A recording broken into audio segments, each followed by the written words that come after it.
Take a moment and imagine this. You wake up in the morning, go about your day, eat, walk, think, remember things, worry about life, and then go to sleep. Nothing extraordinary happens. Now, imagine someone writes a 700-plus page novel about that single day, and it becomes one of the greatest books ever written.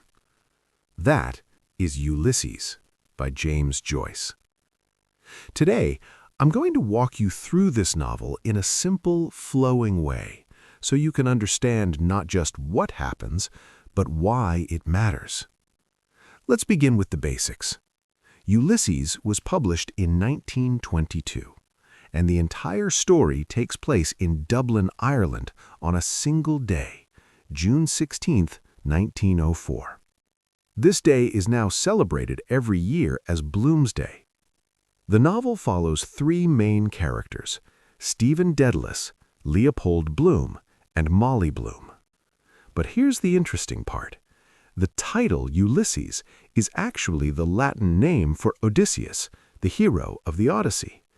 So what Joyce does is something brilliant.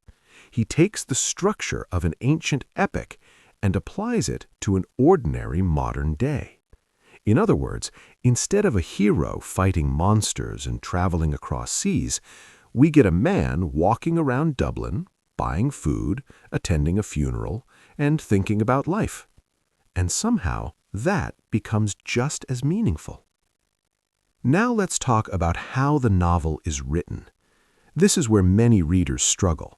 Joyce uses something called stream of consciousness. That means, instead of telling you what a character is doing in a clear, structured way, he shows you their thoughts exactly as they happen. Random, messy, emotional, sometimes confusing. Because that's how real thinking works. Thoughts jump from one idea to another. Memories interrupt the present. Emotions mix with logic. So when you read Ulysses, you're not just reading a story. You're inside someone's mind. Let's move into the characters, starting with Stephen Dedalus. Stephen is a young intellectual. He's thoughtful, serious, and often lost in his own mind. He struggles with big questions. Who am I? What is my purpose? What does it mean to be an artist? He also has a complicated relationship with religion and family, especially after his mother's death. Stephen represents the thinking side of human existence, the philosophical, searching mind. But he's also isolated. He's constantly analyzing life instead of fully living it.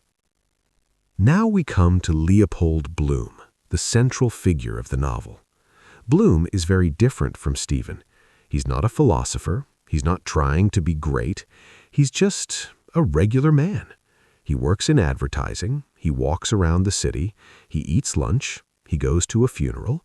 He notices small things. He worries about his marriage. He feels lonely sometimes. And yet, through Joyce's writing, Bloom becomes deeply important because we see everything from inside his mind. We see his kindness, his insecurities, his curiosity, his sadness. Bloom represents the everyday human being, and in many ways, he is the modern version of Odysseus, not because he goes on an epic journey, but because he survives the complexity of ordinary life. There's also something quietly emotional happening in Bloom's story.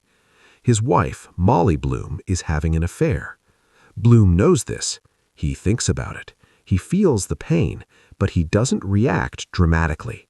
Instead, he continues his day. This makes him feel incredibly human. Not heroic in a traditional sense, but deeply real. Now let's talk about Molly Bloom. She appears most powerfully at the very end of the novel. Her section is famous because it's written as one long stream of thought, with almost no punctuation, no full stops, no clear structure, just pure consciousness. And through her voice, we experience something very different. Where Stephen is intellectual and Bloom is observant, Molly is emotional, sensual, and instinctive. She thinks about love, desire, memories, relationships, and her life as a woman. And the novel ends with her final word, yes. That word is often seen as a symbol of acceptance, of life, of love, of experience itself. Now that we understand the characters, let's look at the deeper meaning of the novel. Because Ulysses is not really about plot, it's about experience. One of its biggest ideas is this: there is something extraordinary hidden inside ordinary life.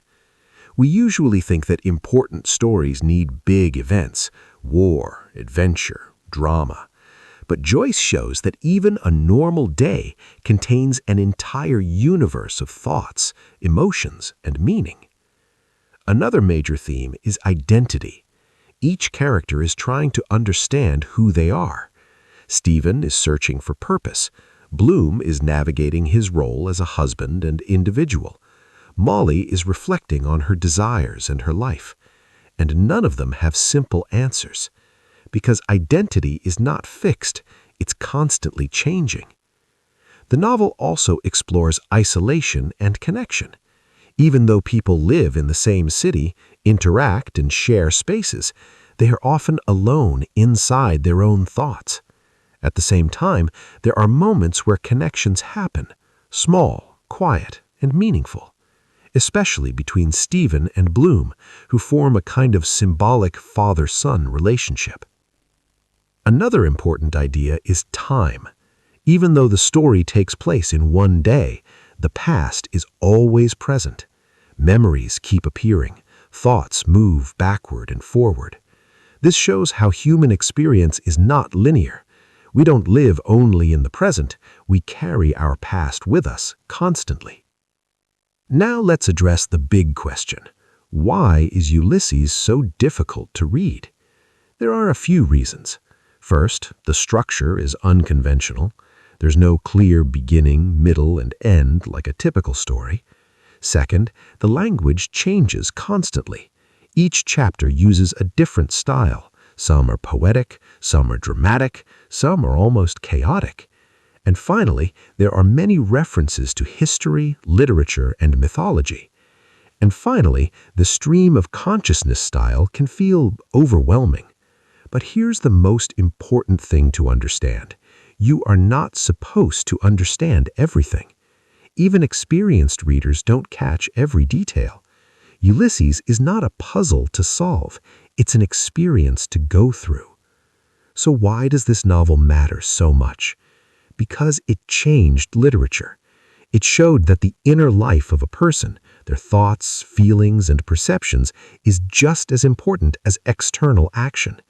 It proved that ordinary people can be the center of great stories, and it pushed the boundaries of what language and storytelling can do.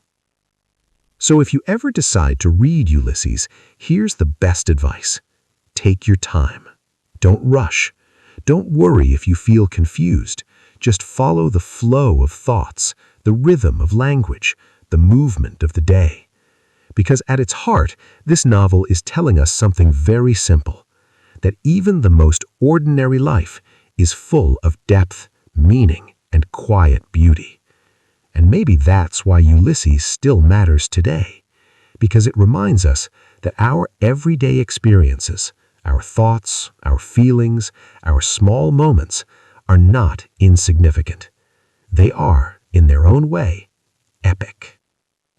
If you enjoyed this deep dive into literature, make sure to like this video and subscribe to the channel, Ink and Insights, for more thoughtful breakdowns of classic and modern works.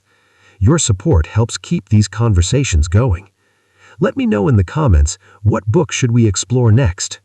Until then, keep reading, keep thinking, and keep finding meaning between the lines.